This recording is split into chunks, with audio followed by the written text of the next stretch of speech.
Did you ever ask somebody if your slip was showing?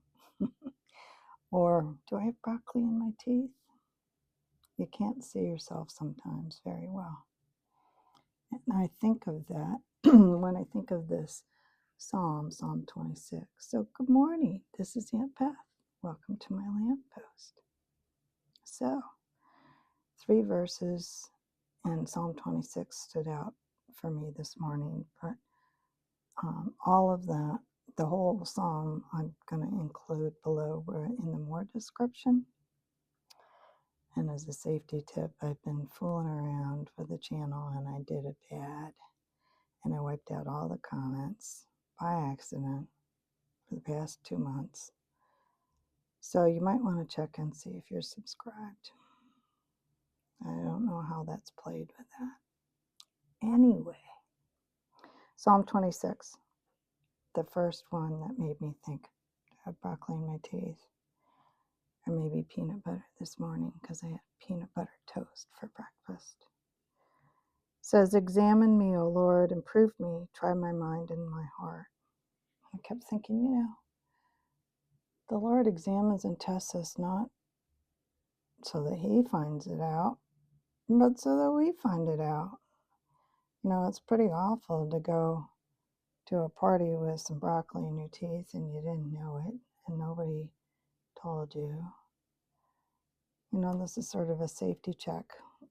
But I don't know, as we think of God as somebody who can be trusted to, with love, tell us the truth. Isn't that awful? And sometimes we don't want to know because we care too much about what he thinks. But David was a lot smarter than that, and he just basically asked the Lord to give him a once-over and see what needed fixing. It's interesting because he said his mind and his heart, thoughts, intents. And I might be clean in one, I'm not so clean in the other. The second verse that triggered my thought is that I might proclaim with the voice of thanksgiving, this is verse 7, and tell of all your wondrous works. And I'm thinking, how often do we speak with thanksgiving from a place of peace and gratefulness? Or are we scolding people into the kingdom, or scolding people about their behavior? Boy, I got really convicted of that in the sense of we speak from a sense of judging and self-righteousness and not from a place of thanksgiving over the mercies of God to us. I think that kind of attitude when we speak is probably a lot more lovely, more approachable. The last verse that really triggered me is, after he's cleaned up and he's asked the Lord to examine him, and then he's cleaned up, washed his self with the water of the word at the altar. Wash my hands in innocence, it says, verse 6. But anyway, I digress. My foot stands in an even place. This is verse 12, the last one. My foot stands in an even place. In the congregations, I will bless the Lord. Wow.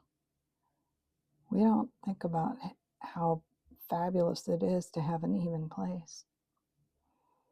I went with a girlfriend to Falling Water this past weekend. And the floors were like stone and they were all wobbly. I mean, they were waxed and they were nice, but I'm thinking, man, I wouldn't want to be walking on this, because they were all warbly. I mean, they were very attractive visually, but that was on the first floor. The second floor was poured cement, so that was smooth. Anyway. And I had a girlfriend just recently stepped off the curb at church. She thought she was in a flat place. She was taking her grandchildren home from vacation Bible school anyway. And she fell because her foot wasn't on an even place. And luckily she didn't break her hip, but she put it out of joint. Ow! So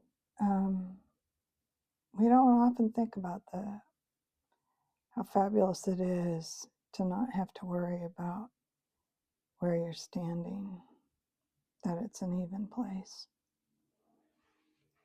But as times get tough, we need to have some secure footing.